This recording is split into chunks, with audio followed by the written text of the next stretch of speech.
الله يبارك.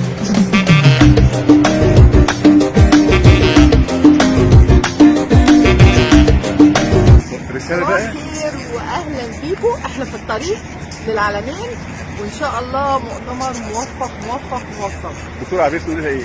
بقول لها يعني صباح الفل يا دكتورة عبير، وجايين لك في الطريق اهو سخنين، جاهزين للسيشنز وجاهزين لكل حاجه، معاكي في كل حاجه وان شاء الله بالنجاح دايما يا رب. التوقيع دكتورة نيفين جلال، عميد كلية سياحة وفنادق جامعة كويس.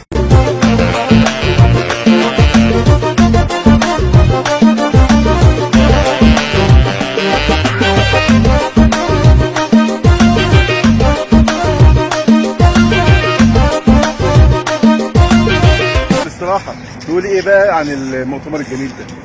متفائلة جدا. صباح الخير وصباح الإشراق وصباح النجاح والتوفيق لجامعة اسكندرية كلية سياحة وفنادق.